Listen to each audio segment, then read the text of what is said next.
Hello, everyone.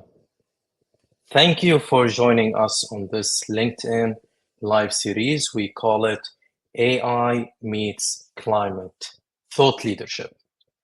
Those sessions are designed to bring you esteemed guests from the global climate, engineering, infrastructure, investment, and city planning industries.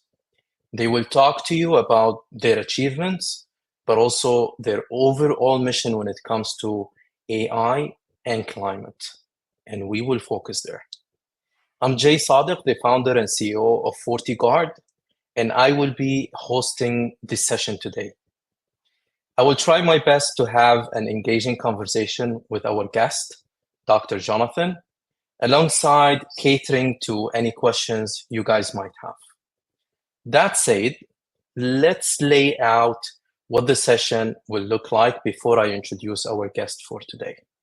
This session will run for 1 hour in total, of which the very first 45 minutes are allocated to the main discussion, followed by a 15 minutes of a Q&A session. So please type your questions in the comments section on LinkedIn, and we will do our best to answer as many as we can in this session today. Moving on to our guest for the session. He is joining us all the way from San Francisco in the US.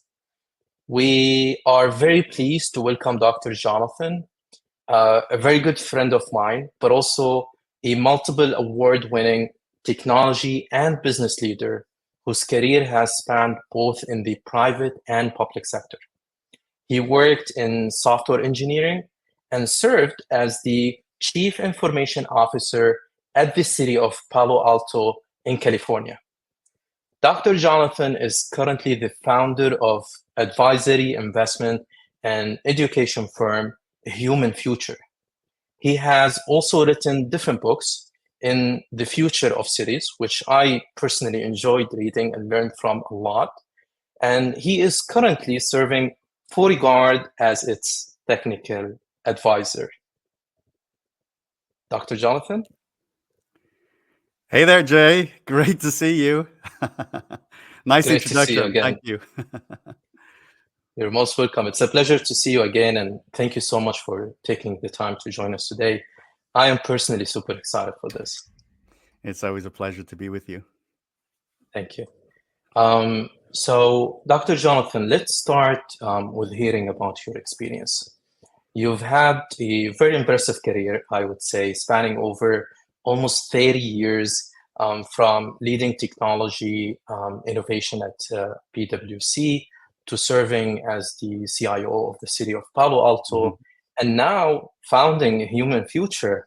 So could you start by telling us about your professional journey and what has driven you to make these, I would call them, significant transitions in your career? Well, thanks. I've always been a technology guy. I loved technology right from being a little kid. Writing my first software program at around the age of 10, selling it, in fact, for the equivalent of about $150 at the time. So at that point, I was hooked. I said, "This is cool stuff, and you can get paid for it." I think a lot of developers and IT people and problem solvers in general can relate to this story. Once you show that you can actually deliver some result and people get benefits from it, then you say, this is probably for me. So I'm kind of a technologist and a teacher, if you like, most of my career. Worked in a variety of technology roles. But maybe the most extraordinary thing was, I'm working for a media company north of San Francisco back in about, would have been about 2010. And I get a phone call. I'm walking between buildings it's during the workday, and I get a call, and it's a headhunter. And she says, would you be interested in working for a city? Now, I had no background in public service, but I was always intrigued and curious about working in government and particularly working in a city. So rather than sort of hanging up and saying, I'm not interested, maybe look at a different role. I said, tell me more. And I think that's a good tip, by the way.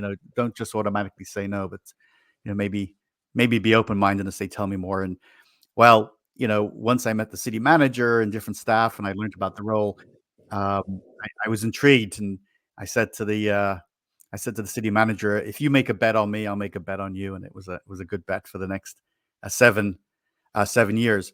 So while my career can seem sort of, I went from running a tech company with my brother to working for, professional services, accounting firm, then media, and then government, and now my own thing. The thread is technology leadership, and there's another thread which is education and teaching, and I'll probably get to that a little bit later. Nice. This is truly inspiring. I just love how you started and how you made those shifts and the decisions that you've made to make such transitions. It's obviously not easy to go from one job to another, especially that it's almost in one sector, moving into another. But it says a lot about your character and personality, which is something that I value as well personally. But what motivated you to make such a significant shift from the private to the public sector? Because that's really bold. And what were some of the biggest challenges that you think that they were rewarding, but they were also difficult to make that transition? Yeah, I think a big driver going from sort of a comfortable job in the private sector to this new opportunity to serve, to do public service and work for a city was driven by a lot of curiosity. That's for sure.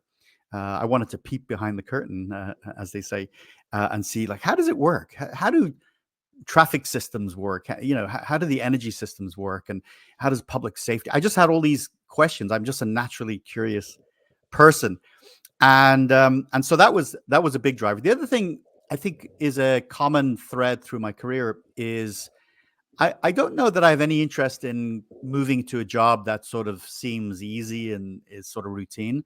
I actually want to go into an opportunity that is complicated and difficult and needs help. I mean, the organization needs help. Why is that? Well, I mean, that's where you really demonstrate value, right? Where you can step up and bring something. You can get an incredible sense of accomplishment once you drive things forward.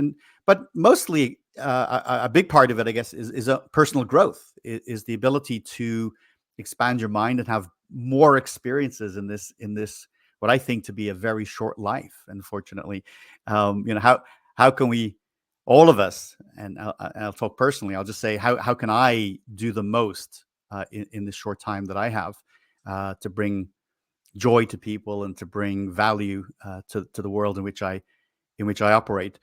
Now, the last thing I would just say is, we think about maybe the public sector as being completely different, but I was a technologist, right? I was a leader in the organizations I'd previously been in, running things like, software engineering teams, help desk teams, that type of thing. And when I moved into a city, I found that a lot of it was similar. I mean, cities have data centers. Cities use cloud services. Cities are using AI, right? They have to have technicians, and they have networks and all the things you'd find in any type of organization. This is pretty obvious, right? So a lot of it was similar. I would say maybe at least 50%. Maybe I'd go crazy and say 60%. But 40% was really different. It really was.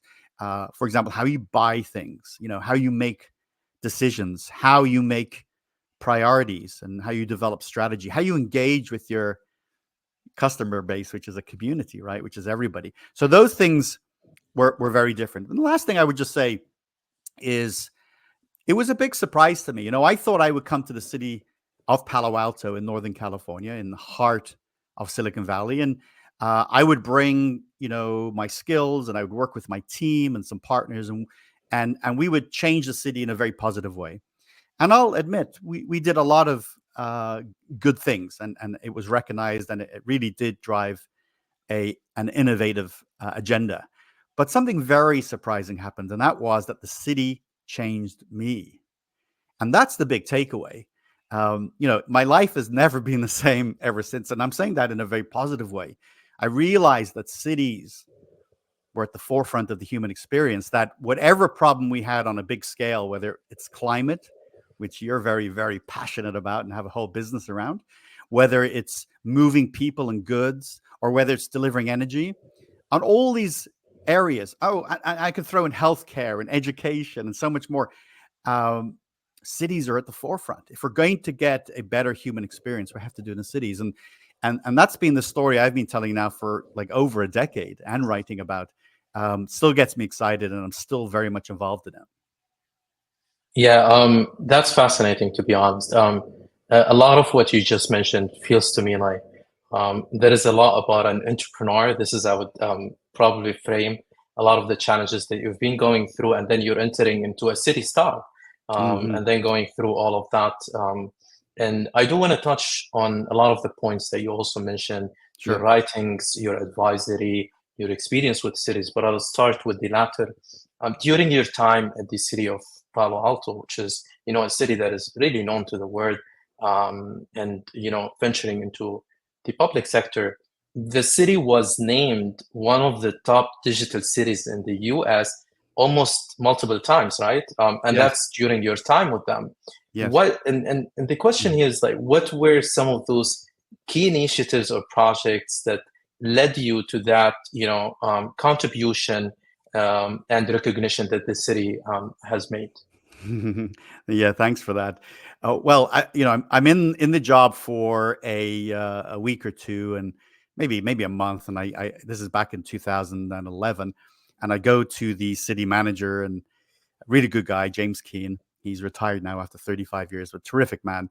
And I said to him, "What's going to be, what's going to be our focus? What will be our legacy as we work together for the next few years, trying to Nice. drive innovation?" And he said, I don't actually know, but can you go away and figure it out? And which I love, by the way. That gives you a great amount of freedom and opportunity to create something unique. Well, I came back and I said, we should be the number one digital city in America. And he Wow. said, well, that sounds interesting. Remember, this is 2011. So, the term is fairly new. It's so new, in fact, that he says, what does that mean? And my answer is, I'm not really sure. Right. But I think that's where we need to go. I think we need to use digital technologies to advance a whole lot of priorities for our elected officials and the community. And we figured it out. We created a very progressive strategy. That digital strategy, that digital city meant, for example, we were one of the first, maybe the first in the world, to declare ourselves cloud first, right? This is in a Wow. time when a lot of cities were pushing back on the notion of cloud. You can't control the environment. You have to kind of give the all the decision making, a lot of the decision making away that cities were typically very comfortable with. The other part of the strategy was we were, again, I'm saying, because I don't know any different, that back in 2011, we said we were going to be the first mobile first city, which meant that all new applications, all new solutions would have to, if they could, have a mobile component. That is, they would be served up via, a smartphone or a tablet computer, in addition to typical ways that you deliver. So we had some pretty innovative approaches. Which I think we'll talk about possibly later. In fact, I'll mention it now, which is our very assertive, very progressive approach to data. My story goes a little bit like this. I noticed that in the city, being sort of new to public service, I knew that there was a lot of constraints, right? Too many projects, not enough time, not enough money, too many priorities, not enough talent. Everything was a world of constraints. But something I recognized beyond all that was there was one thing that was in abundance, and that was data. In the act of actually delivering a city, you are creating data, you are storing data, you're working with data. And so we Interesting. very much decided to have a very progressive, at the time, again, relatively unique a data strategy. By the way, this is in a time where there's no such thing as chief data officers, certainly not in government. The notion of even data science was not even where it is today. It was starting to be a thing, but it wasn't in place. So all these things were very unusual, not only in general, but very unusual for a city. And it was those sort of things that we said, we're going to push the envelope of the possibilities, that we were recognized as a leading digital city. And in fact, by approximately 2012, 2013, like about a year or so after I joined, we were named the #1 digital city in America. And then we held that position in the top 5, top 5 digital city for the next 5 years, based on our activities. The last thing I want to say about, sort of shaping this group that I had at City Hall and doing things different and becoming that digital city was, one of the things that I thought was very important was to bring my team into the community. A lot of organizations, when you work for them, you go to an office every day or you work from home, whatever. You don't actually go to where the customer is, right? And when you work for a city, the customer is everybody. It's businesses, it's tourists, it's schools, it's universities. And my role was, I said, I want my team to actually see and work and ask questions and talk to the people that they serve. So we would go out, and of course it was Palo Alto and Silicon Valley. So there's a lot of startups. So every month we would go and visit a new startup. The great thing about being the CIO of a city is everybody will take your call, by the way. So I was able to call pretty much any tech person, any luminary in Silicon Valley I could call. And I still can today, which is wonderful. And so what we would do, we would go to the startup, and let's say they had decent financing. They looked awesome. They were open, and they had foosball and they coffee machines and the little cafeteria that you could have unlimited snacks and stuff. And then we would come back to City Hall, and it wouldn't look like that. It would be cubicles, and it would be kind of dull and boring and non-inspiring. And I made the connection very quickly. I said, we need to reflect the community we're serving. We need to create a startup at City Hall. And so within about, it takes a while to put the case together and make the pitch and get the budgeting. But I was successful. I got the city council and the city manager to approve a handsome budget for us to actually convert almost an entire floor of City Hall in Palo Alto and transform it into what looked like a Silicon Valley startup. And people would visit, and they would get off the elevator on the second floor. They'd walk into our area, and they would come to a sort of a modest reception area and say to Jeannie, who was the receptionist, or the person there receiving people, "Is this City Hall? Is this?" And she'd say, "Yes." And they say, "It doesn't look like it." And for me, that was victory. I didn't want us to look like old government. I didn't want us to behave like old government. I wanted us to behave and think and feel and be inspired by being a startup at City Hall. And that was a very big accomplishment for us as a team. And I would say a major part of my legacy as I left the city later on. Yeah, and truly love it. I mean, I personally spoke to a lot of folks that even startups that you engaged with when you were in the city, and some of them now are, in IPO positions and other. You contributed to their mission. So not only that you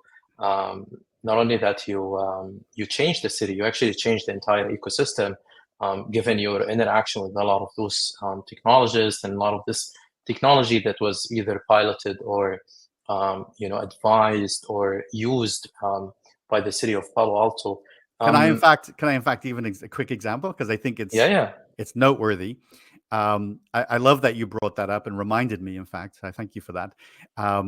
Part of having a startup at City Hall, part of our philosophy was to have an open door policy. If you had an idea about how to solve a problem, we wanted to hear from you. And two sort of recent graduates, and one dropout actually from Stanford, came to visit me one day, and they had an idea, but they needed a city to experiment with. And after a little chat and convincing, I said, "Look, let's experiment with this here." At the time, it was called Delphi Systems. In fact, I said to them, "I don't really think that's a great name." And they came back a few months later and said, "We're renaming our company OpenGov." I said, "That's a great name. I'm surprised that you were able to get that URL." Nice. In fact. And we worked with them for a little while. And I said, one of the things you need to do is give us, at least a year of access to your system once it goes live, is a little bit of a reward, if you like, for working with you. And of course, then we would pay and enter into an RFP as appropriate. So we started using it, and then other cities started to use it. That was in approximately 2013, maybe even 2014. So 10 years ago. Now, some of you tech folks who are watching this will maybe know where I'm getting with this story. It was just announced just a few months ago that this company that started in my office with a little conversation was acquired. They were acquired for $1.8 billion with a B, $billion. The biggest GovTech acquisition in history. So I'm very excited about that. So, I mean, the lesson here is, while I get great gratification from that happening, I haven't financially benefited, by the way, but I get a wonderful gratification in being, there at the start and facilitating. Is, as leaders, whether you're in any type of business, with some experience and perhaps some connections, there's a lot we can do to open doors and connect people and give people opportunities. And we should think about that each day as we go about our work. If you're a government leader, you work in government, it's so hard often to penetrate city halls. Open the door a little bit, facilitate that access. And you never know, you might create an enormous business that has great impact on the world, creates good economics, hires people, and you could be part of that. So you could play that role. Yeah, and really love that example, because sort of like a great motivation, knowing that we're having you as an advisor to us, but also working together on building a climate tech scalable solution that could solve one of the world's most pressing challenges today, which is in temperature. I do want to mention as well an example that actually resonates with me, similar to what you've demonstrated, the Masdar City in Abu Dhabi. And this is one place that we started off with the help of the Abu Dhabi government. And they really not only helped us pilot our solutions when it comes to temperature, but they helped us build the business model. And this is how we really evolved from the Masdar City practice into doing a lot of other commercial activities, not only in the UAE and the GCC, but internationally, now given that we are in the US. Now, we talked about a lot of city and different other entrepreneurial activities, which I truly love. You say that the introduction, you're a teacher, and I truly love that because you do share. One of the things that I was really inspired about when I first met you is that you used to share a lot just to make sure that we are enabled enough to pick up on the idea that we're building and give us all the engine to do this at FortyGuard. By the way, that's before you becoming an advisor to the company. You've written several books on topics like smart cities and data governance, which I read and really learned a lot from. And I suggest all the people watching us today to visit the website of Dr. Jonathan and probably get your copy, because it's really good. But my question to you, Dr. Jonathan, is what inspired you to start writing? Because it's really not easy. And what key messages do you hope that readers would take away from your books and your work as well? Yeah, thanks for that.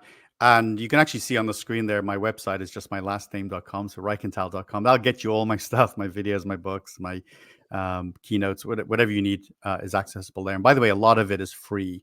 So I give away most of my stuff for free, and a small part of it I monetize.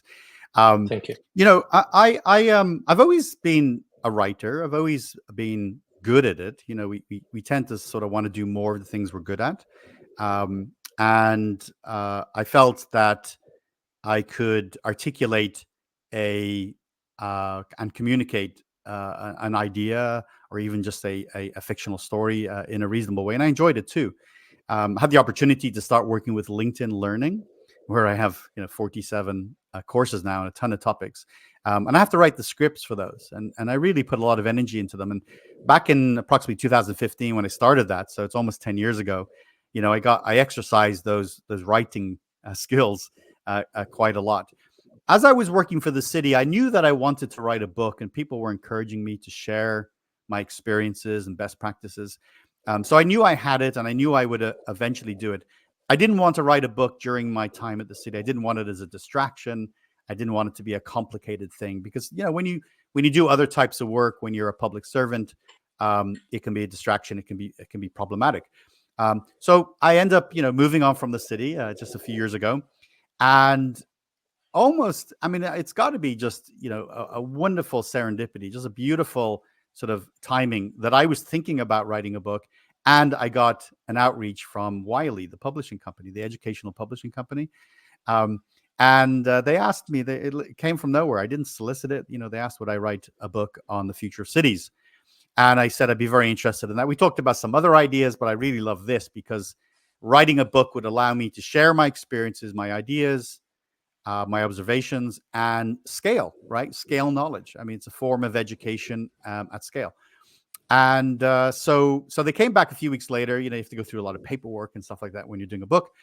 And they said, "Have you heard of the For Dummies series, or the Dummies series?" And I said, "Oh, sure, I have." Like, they're popular books. In fact, the Dummies series is the largest reference series in the world in history. They've sold over 250 million of the Dummies books on every type of topic. So I thought to myself, well, that's interesting. I wasn't thinking about the Dummies series, but wouldn't that be a great platform to be able to share with mayors and city managers and startup entrepreneurs like Jay, who needs to know more about cities to be able to deliver a great product. So I used that platform, and the book was a great success. I actually wrote half of it before COVID and half of it in COVID. And so COVID was the perfect environment when, we were all at home to write good work. And it got released in 2020. By the way, the weirdest thing, it's 4 years later. There's been a massive resurgence. The book is suddenly selling really well again. So I'm happy to hear that. And that's great. So I want to tell you a little story related to this, though. So I write this book on the future of cities. It's my first, major publisher book. I'd done a few little things before, but this was a major publisher, and it was a global release. And I called up, some of my friends, and I called one of my close friends, and I said, "Hey, what do you think of my book? I sent you a copy. Tell me honestly what you think." And my friend said, "You know what? We got it, but I haven't read it yet." And I said, "Okay." He said, "The reason I haven't read it is because my child is reading it." And I said, "Really?" He said, "Yeah. My child keeps coming to me with all these, insights on like the history of cities and like why and how the aqueducts came to be, and what cities were like, what New York was like when there were horses and no cars, and they love all that stuff." And I said, that was something I did not think about. I did not consider that there was a youth or a child interest area here. So the reason I share this with you, that got me thinking. And later on, a children's author who living out of Sacramento, Brett Hofstad, reached out to me and asked me, would I like to co-author a children's book and on cities? And I thought, heck yeah. Apparently kids have an enormous appetite to understand the world in which they live, and are fascinated by cities and things like the climate, of course, and the environment, and automobiles and energy. And so we ended up writing the first children's book on an activity book. So you can do cool little activities, coloring in and joining the dots and puzzles and stuff. The first one for kids. And that's been a wonderful success. I mean, to get to the core of your question, I think as we have experiences and good and bad, because you learn a lot from the things that don't go right. We know that, right? That as you progress through your career, and there's a new generation of people entering the workforce, and people you're exposed to, you can be useful. You could be helpful in sharing your experiences and helping them be even more successful. This is really my mission today: is how can I help others be successful? How can they get some benefit from something I've done in my life? And so writing for me is just a way to reach more people, is to tell you my stories, tell you the stories of other city leaders, other cities. Or if I'm writing about data, as you said, I've written a very successful book about data. How can I help others understand that this is the most important thing in every organization? Data today is the most important asset in every organization in the world. If you haven't recognized that yet, or don't understand that point, my book's perfect for you because it'll hopefully help you understand that if you're going to drive innovation, if you're going to make more money, if you're going to run a better organization, all the things that we all want to do, or if you just want to do good in the world, never mind making money. If you just want to do good, you got to have data. Yeah, I got to have good quality data. And so I'm very much driven in my writing to help others and to have more eyeballs and brains absorb that content. And I just love it. There's a lot of insights in what you're saying, and obviously totally agree on the data part and doing good. I mean, you could be passionate throughout a skill that you're very good at. Learn more about data and just take that skill to the next level. Whether it's building a company, doing well at the job, if you are in a city, or maybe working as a consultant and so on and so forth. But I do want to touch as well on your entrepreneurial journey, given that I'd love to learn more about Human Future, which is the a global business and technology advisory firm that you founded. And I'd love to learn more about like the organization's main goals. How do you see the role of like shaping future technology when it comes to urban development? And if you could touch a little bit on climate as well, given your activities with Human Future. Sure. Thanks again. And I should let the audience know that Jay is a consummate entrepreneur and somebody that I think can inspire a lot of folks. You're doing great work. You're building an incredible company out of UAE there over in the Middle East, but very present in Europe and very present here in the United States and broader. So I admire you and I get inspired by you on your journey as well.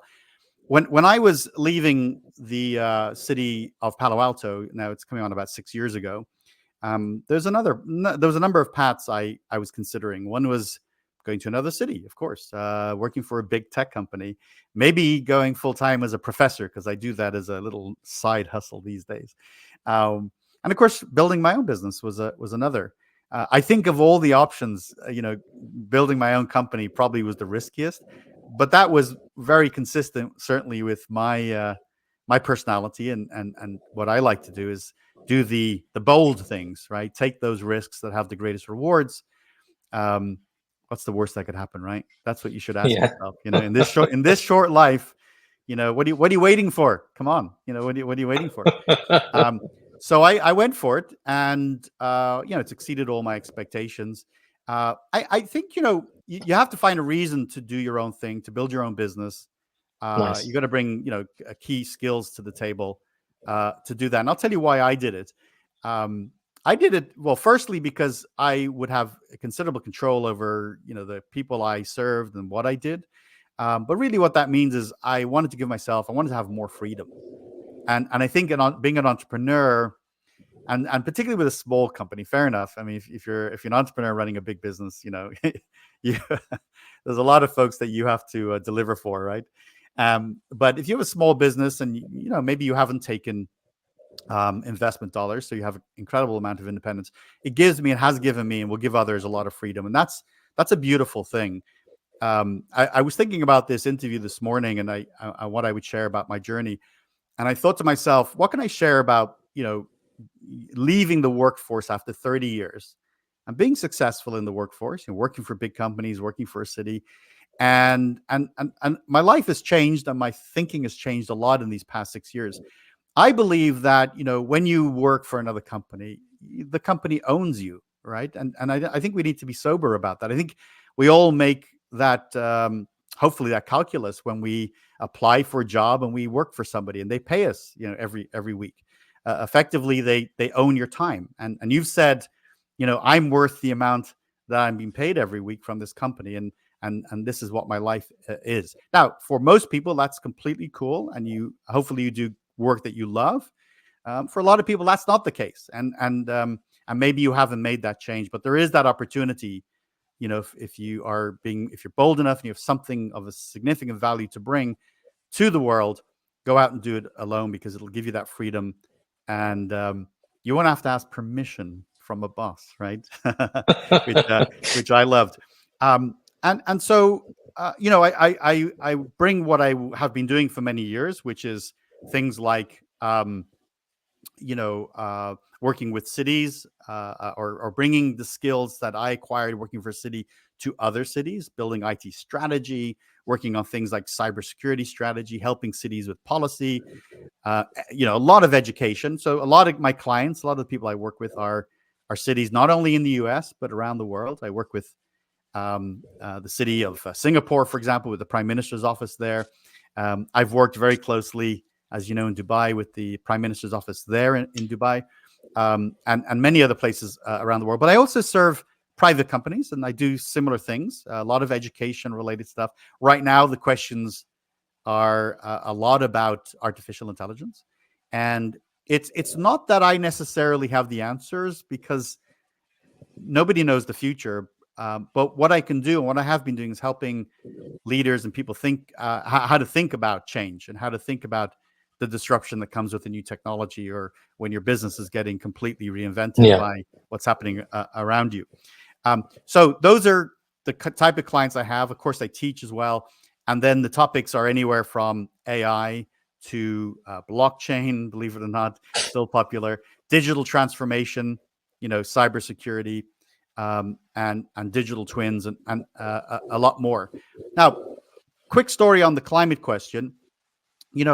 When I was working for the city, and I think maybe my colleague is even on today watching this, he was the chief sustainability officer, Gil Friend. We became close allies and also good friends, and we continue to be great friends, I think, to this day. And we would go to lunch, and I would talk about all this new tech, and he would talk to me about his challenges and what was going on in the sustainability movement.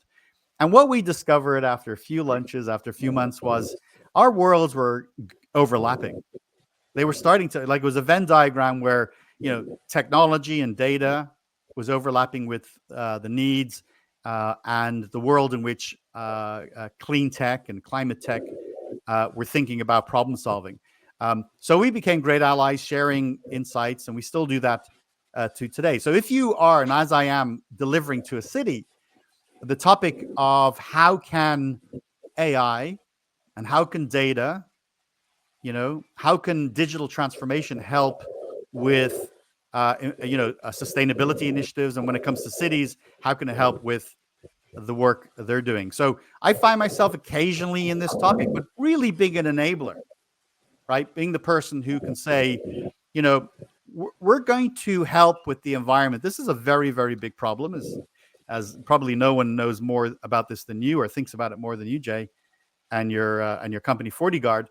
Is data is a massive component of understanding things like forestation or deforestation, understanding things like heat and temperature, right? Understanding things like the impact of waste in the oceans and how to resolve that. How to optimize energy, and then optimize for non-carbon energy. Very data-driven. These are massively data-driven topics. However, we're blessed with the emergence of artificial intelligence, because that is playing this, amplifier role in allowing us to do all the things I just listed, right? Optimize energy, right?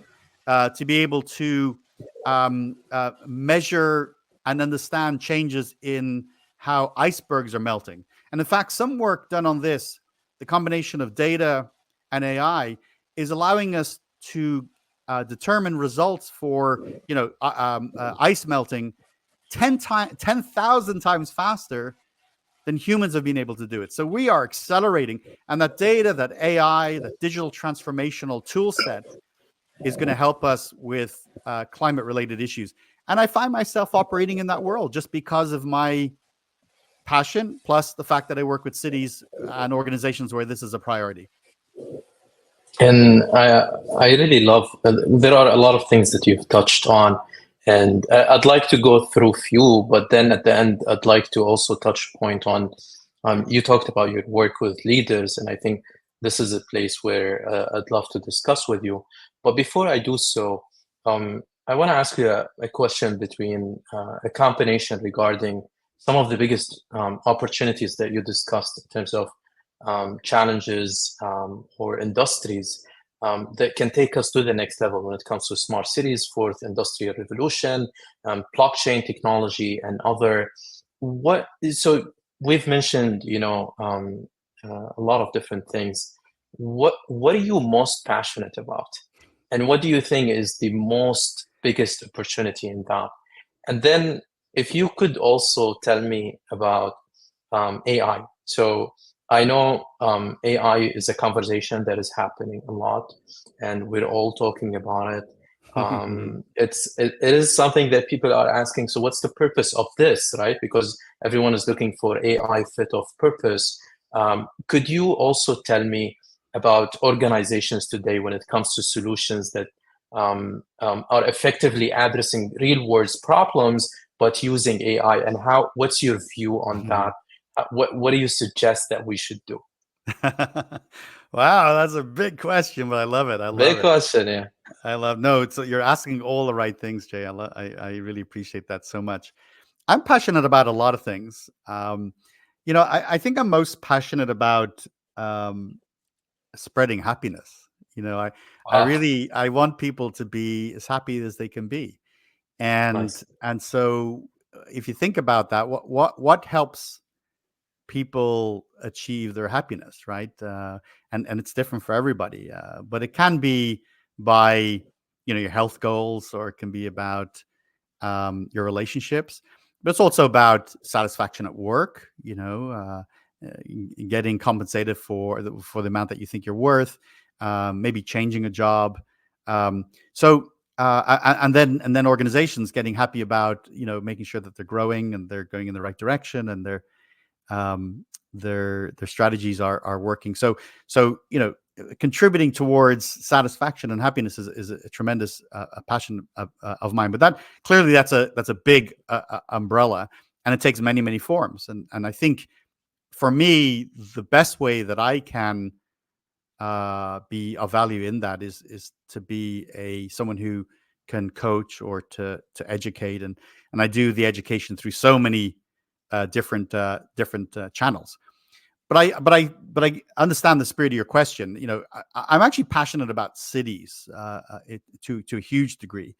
And while I did talk about that a little bit, I'll just kind of summarize a couple of my thinking about why this is a passion. What I didn't realize before I moved into being a leader in a city was the incredible role that urbanization was having and would have as we entered and progressed through the 21st century. True. This is the century of cities. The grand challenge of the 21st century is to build and operate great cities, right? And why? Well, we are a human population now that is we've just hit 60% of all humans live in cities. My city colleagues love these stats, right? Because we say them on every single podcast and webinar. But it's worth repeating, right? By 2030 and beyond, it'll be 70%, and by the end of the century, about 80% of all humans live in cities. We don't have any precedent for that. We spent most of the history of humanity, about 200,000 years, being a sort of a rural, a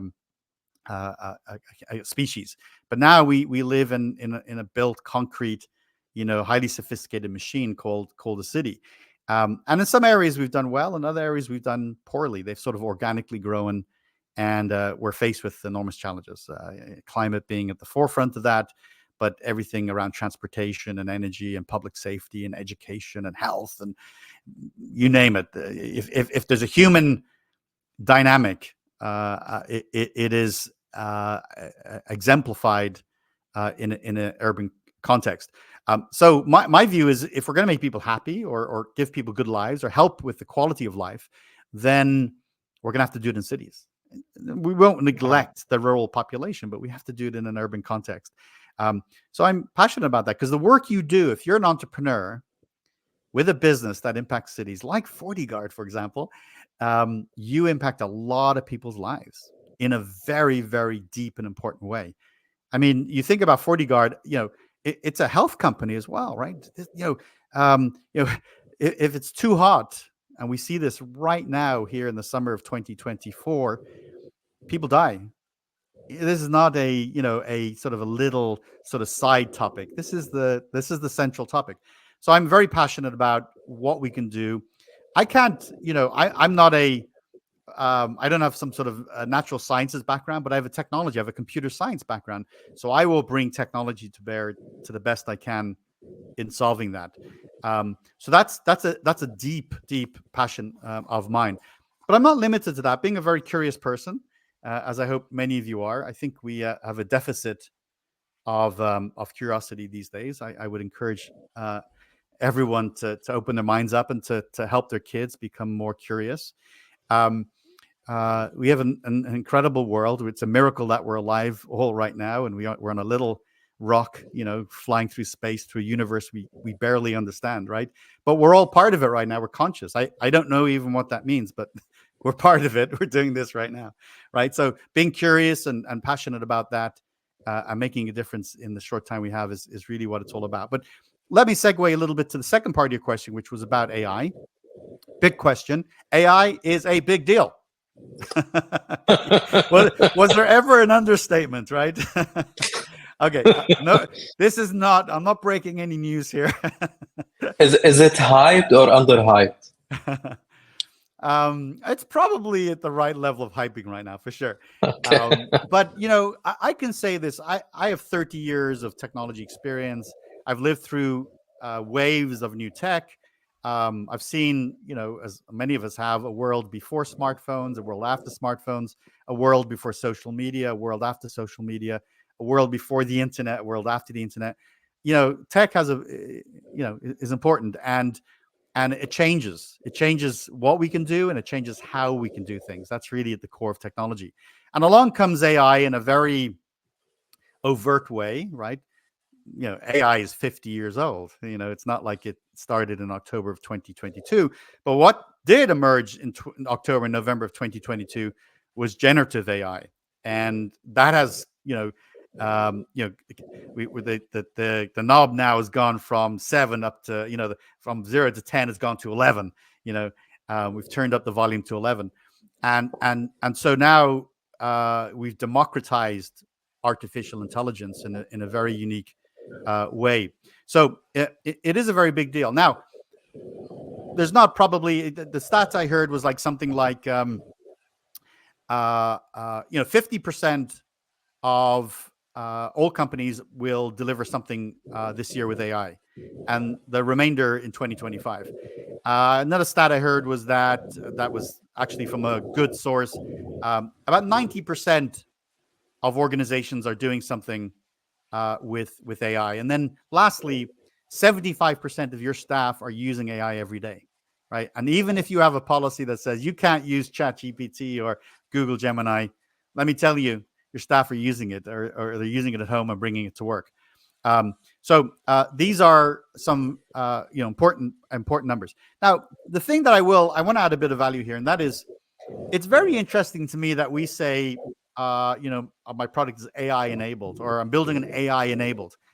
I think we'll say that for a while, right? But we won't. We don't say, my product is a relational database enabled, right? We don't say my is service oriented architecture enabled, or we're barely saying it for any technology. As businesses, we need to focus on what we deliver. We need to focus on value and solving problems. So I think there is a little bit of definitely kind of over marketing, and that's okay, and it'll last for a while. But I think that does dampen down over time, and basically we take AI for granted. It just gets baked into everything we do. We will assume not long from now that we can query or ask questions about whatever we're doing, right? Like FortyGuard, you can ask about the environment, you can ask about heat, you can ask about solutions, and you can do it in a natural language, right? And you get these amazing outputs that give tremendous guidance to all sorts of organizations. So natural language engagement, this conversational ability with all sorts of tools. I think that businesses, if they're not thinking about it or trying to figure out how to think about it, they need to figure out, first of all, how does AI improve their product? How does it create some efficiencies internally? Being really pragmatic about it. Like AI for the sake of it, I think ultimately you'll just waste a lot of money, right? And a lot of the startups that exist today won't exist 24 months from now. Make sure you're solving real problems that that AI amplifies in terms of the ability to solve. So you've got the ability to kind of reduce cost, to reinvent your business, to innovate. That right now, and there's definitely sort of a goal rush. And by the way, it's okay to make mistakes because if you're making quite a lot of mistakes, you're probably innovating. You're probably trying new things. So figure out what makes sense for your business, right? Just don't throw everything at the wall and figure out and wonder what sticks. Do some risk taking. Innovate, make mistakes, fail, whatever. But align it like you have done with other technologies. In how can it help us in whatever that vision or strategy is for our business. The worst thing you can do is ignore it. Let me be clear, right? You can't sit this one out. You can't, right? And that includes businesses, but also includes your own career. Don't sit it out. Be proactive. I love you touched on a lot of points that even resonates with me, and I'm sure with the audiences as well. I'm confident that we have a lot of questions, so I'm going to ask you one last question, and then jump into the audience questions. You touched earlier on leaders. You have a very extensive experience working both in the private and the public sector. You've advised and gave a lot of advice to leaders and innovators who want to make a significant impact in the field of technology. What else do you advise other leaders that are out there when it comes to technology, AI, climate, and all the other things that are important, not only for our cities, but for our planet and for our lives? Yeah.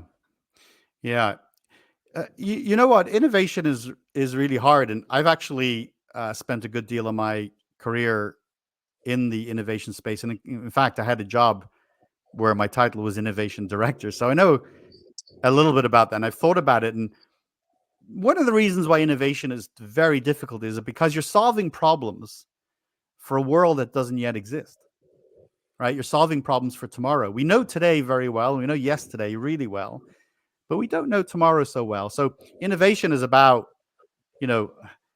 some really big bets. It's about predictions and probabilities. It's about, luck. So we're doing something where we're trying to solve for tomorrow, and we don't know much about tomorrow. But we can look at trends. We can look about where we're coming from. We can certainly look at where issues are today, and make some educated choices about what we need to do. And as a person myself who is fortunate enough to work with leaders in the private sector, academia, and public sector, but particularly public sector, because that's your question, all around the world, I hear a very loud message. It's loud and clear. There are many, many more problems than there are solutions for today. And if you're an entrepreneur, right, that's music to your ears, right?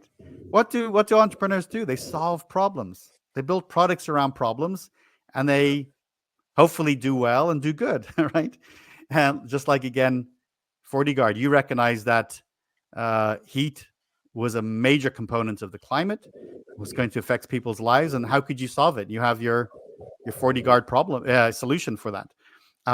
So when you go into a city and you inventorize the issues, they are incredibly complicated, and that list is very, very long, including things like climate related, environmental related, things like housing. In America, we are short somewhere between 5 and 9 million homes. We just to meet today's demand, we really need to build 9 million new homes, right? We need some innovation around that in all aspects, right? Transportation. One of the things that I've recognized when I travel is I go to a new city, I get to the airport, and I get a cab, whatever, or someone picks me up and brings me back to my hotel. And there's traffic, a lot of traffic. and those cars are spewing, carbon into the environment and heating up our planet, and it's just not good. There are questions about a world that is hungry for clean energy. How do we deliver that clean energy to more people at lower cost, right? It's a big question. How do we make sure that people have access to clean drinking water? You and I, Jay, are lucky enough that we just go to the sink and we pour water, right? But that's not the case for billions of people. And clean water is becoming more scarce. We need real solutions around that. Okay, here's my bottom line on all this, because I could speak about it for several hours, as I know you and I both could. Is if you're an entrepreneur, there is amazing opportunity. It's phenomenal, the amount of opportunities there are. But what you should do is find a problem that you're passionate about. Like, what pisses you off? What would you like to solve? What part of being in a city is something that makes you crazy, makes you angry, makes you want to solve it? Solve that problem, and I bet you, if it's a good solution, not only will you solve it and do good, but you'll probably make a lot of money doing it. Yeah, that's super true. I just love the part when you spoke about what pisses you off. The temperature really pisses me off. Yes, it does. And I'm glad that I'm in a position with an amazing team, to be honest. I give them all the credit to build solutions that can make our cities cooler. I'm mindful of the audience time as well. I'd like to go through some questions here. Sure. So perhaps the producer can help us. So Dr. Jonathan, how do you shape future cities with citizen-centered participation? And that's a good question, by the way. So I'm interested as well to hear the answer. Well, a big shout out to my good friend Bernardo, who is down in Miami, Florida. He is running the Smart City Expo coming up soon in Miami. He is leading that event. So you can check that out online. And I go every year, and I'll be doing a keynote this year. So great to have your question, Bernardo. Look, we have today more ways to engage with each other than ever before. Now, if we do it poorly, that's on us. But you think about social channels, the ability to reach people through all the channels we have, to ask questions, get feedback, to be able to understand sentiment, right? We all have all these tools for sentiment analysis. So we have a ton of digital tools, like an abundance of where we can engage our community in solving all sorts of problems. But we can also invite people. I'll tell you a quick story here, because I know we want to get to one or two more questions. I ran the largest outdoor civic hackathon in history back in about 2013 in Palo Alto. We called it City Camp, and thousands of people turned out one Saturday to innovate and solve problems, right? So we invited the community. I basically, myself, the mayor, and the city manager, asked the community, everybody, said, come on, join us, and let's solve problems together. So we made the invitation. But what I want to share with you is I wanted kids and teenagers to be part of this too. So I went to the schools, and I said to the head teachers, how can I get the kids engaged? And they said, you know what? The kids have their own governance. They have their own governance groups, right? This is apparently quite common. So I go to their little governance group, and there's so they're like 11-year-olds, maybe 12-year-olds sitting around a table, all very smart kids. And I explained to them what I'm doing, and I'm saying, I would love for you to be part of this. I want to hear you. I want to hear your voices. And I did this in several schools. And here is the singular message I got from every kid at every school. We had never been asked before. Wow. You are the first city leader who has ever asked for us to be involved in city life, right? And this happened back, early in my days at the city. And that was the most profound message that I got is you got to invite people, right? Invite them to City Hall, invite them for coffee, invite them on digitally. We have more ways than ever before to engage everybody in the civic conversation. And the young generation obviously makes a huge part of our city today in terms of population, which drives economy and many other things as well. That's right. But that's interesting. Perhaps we could take another question if the producer would help us put something. So from Abdul Muez is asking, in terms of climate intelligence, what is the most important need the private and public sector should be addressing today? Well, Well, maybe you want to give this one a little answer too. I mean, honestly, this is what FortyGuard does, and it's what you've dedicated your life to these last few years. Um, is being able to have the public sector and the private sector see the invisible, see what's important to see, and then ask questions of it, and then make decisions. We need action-oriented information, like basically insight, right? We need insight to make the big decisions for our businesses. Like, where do you locate a new factory? How what kind of energy do you need? How can you produce more non-carbon energy? Um, what materials should you use in your products that are less impactful to the environment. Um, so uh, I, I think the needs are broad. It's still not all answered, but as entrepreneurs and data scientists and others, we can bring forth the invisible to help both the private and the public sector make better decisions. How would you answer it, Jay? Um, just from the problem position, just like you mentioned, we use hundreds of billions of dollars to lost workers' productivity in cities today, and that is projected to even go double the numbers that we have today by 2030 because of urbanization and a lot of things. But you also mentioned, how heat is taking a lot of lives. Globally, we're talking about almost 500 million individual losing their lives to urban heat. It's a phenomenon that we've almost mapped hurricanes and flooding and different other things. We haven't visualized urban heat yet, and we really need a lot of that to half of the solution is understanding the problem. So we have to start from the data perspective. I mean, you touched point on housing in the US and a lot of the other demanding activities, but one is obviously the US alone receives over 235,000 heat-related emergency room visits annually. And we're talking about a lot of increased numbers this year where heat is almost coast to coast. It's affecting a lot of cities in the US.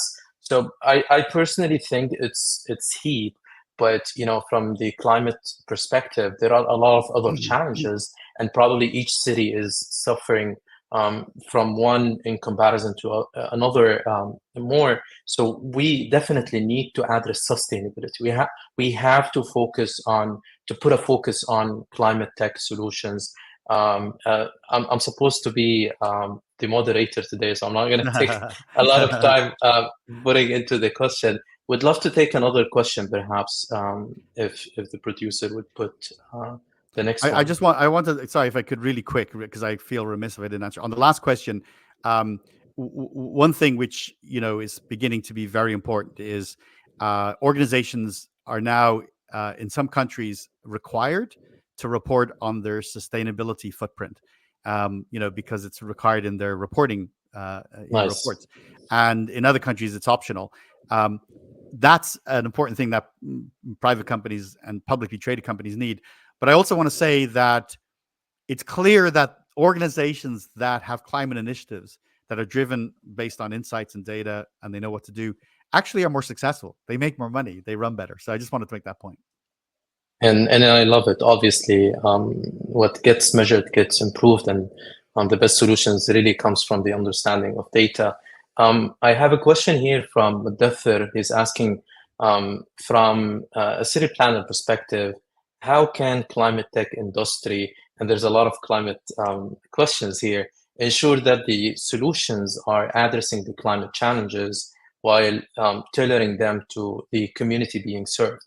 I think that touches on on the first question that we had, but maybe you want to add a few points to Mudathir. Yeah.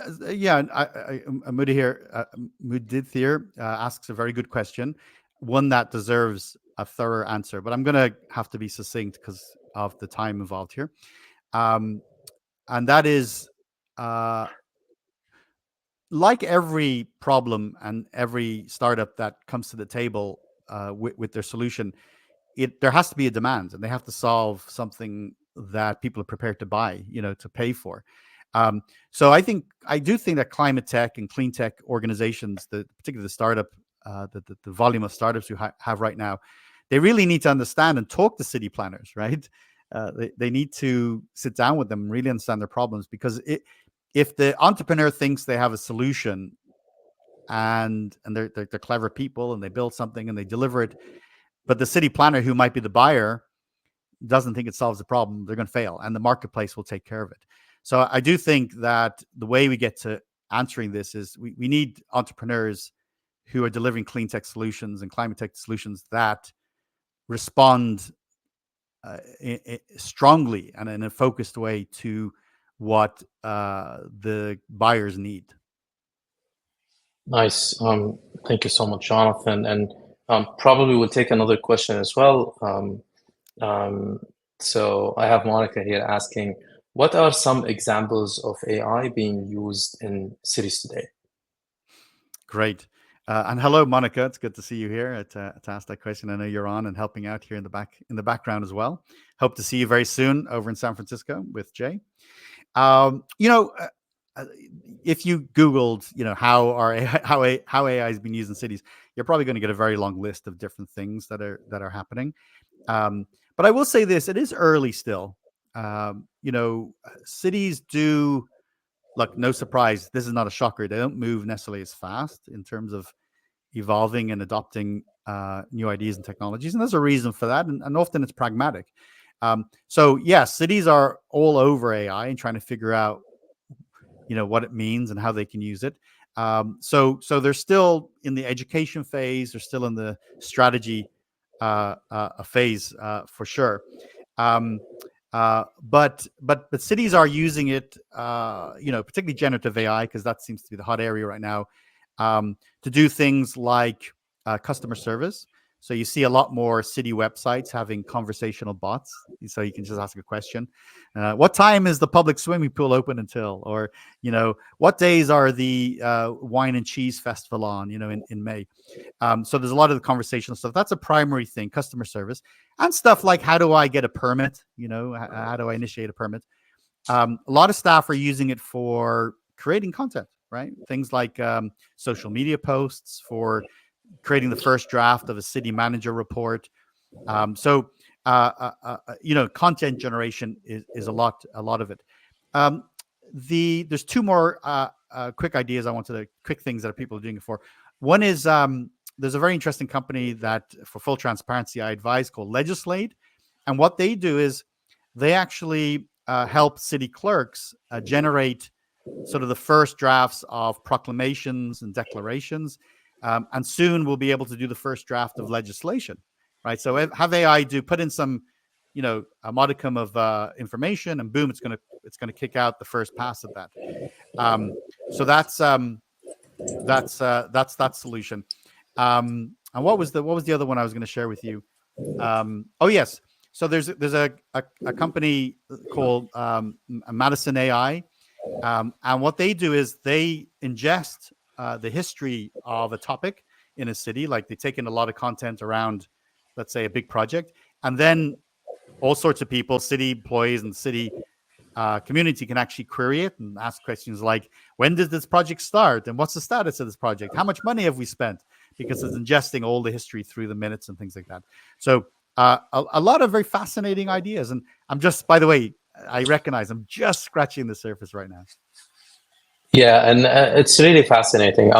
Obviously, I come from the UAE, and we have a minister of AI, and it's interesting how each emirate is really taking a lot of, I wouldn't even call them initiatives, but they're really implementing real AI solutions into government services, and a lot of those things, really advancing transportation, energy, and many other sectors. So I give the UAE a lot of credit for that. Perhaps we could take one last question, Jonathan, and then we could conclude this session. We've been receiving a lot, so I wanted to address all of them. But I also want to tell the audience, if there is a question that we haven't answered, Jonathan is going to spend time on the comments section on the live session, and we will answer all of those questions. So perhaps another question.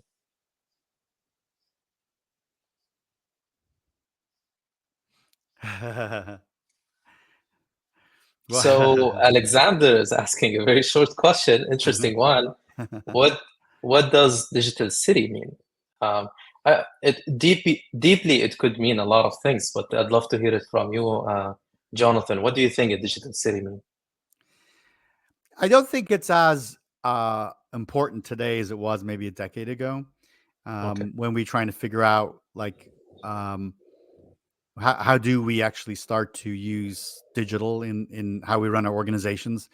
You know, you think about a city. Let's go 15 years ago, and largely when you interacted with the city, it was going to be paper based. It would be analog. Like if you needed a permit, you had to go to a permit center and fill out some paperwork, and then probably have to come back. And it was, very manual, analog based activity.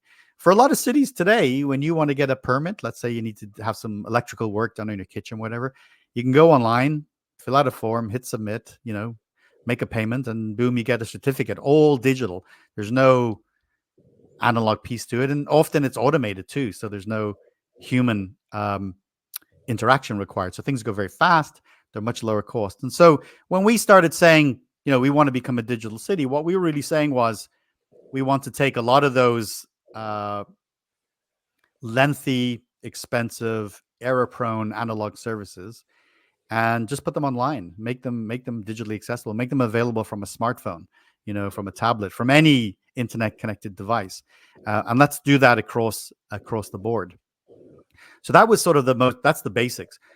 However, clearly digital transformation now, which is the bigger term, the bigger context is a lot more. In fact, digital transformation is less about moving from analog to digital. Of course, that's part of it, but it's more about reinvention. So what digital transformation really says to a business or a city is how can we completely do something that we've done historically, but do it differently? How can we completely reinvent how we do it? You can repair something, you can upgrade it a little bit, whatever. But can we rethink something entirely? Can we completely think about how, for example, you move people around? Might autonomous vehicles be a solution to, electric autonomous vehicles be a solution to accidents and energy, carbon energy consumption? Just as an example, can we build our buildings differently so they don't emit as much carbon as they do today, unfortunately? Really reinventing. So that I think that's the target today. Every mayor and every city manager is either doing something, or deeply considering with their teams how to deliver their cities differently, because they know they can't operate like they did in the 20th century. You've got to solve 21st century problems with 21st century solutions. So thank you so much, Jonathan. I learned a lot from you today. Thank you so much. This is what I get to enjoy. I get to enjoy your amazing positivity, your amazing character. It seems that this is all the time that we have today for this session. I'd like to thank you for your invaluable time and generous insights. Again, I've learned a lot, and I'm sure that the audience share the same. I'd like to thank our audience as well for joining us today and sharing their time with us. And I hope that this was an insightful session for them. And I hope that everyone enjoyed. Please look out for the announcement for our next AI Meets Climate Thought Leadership event, which is going to come soon. We'll try, just like Dr. Jonathan, to bring esteemed guests here to share very insightful information and how do they look into AI, climate tech, cities, and different other topics that you probably are interested in. We'll touch on investment as well very soon with a very interesting guest. Until then, thank you so much all for joining us today, and goodbye.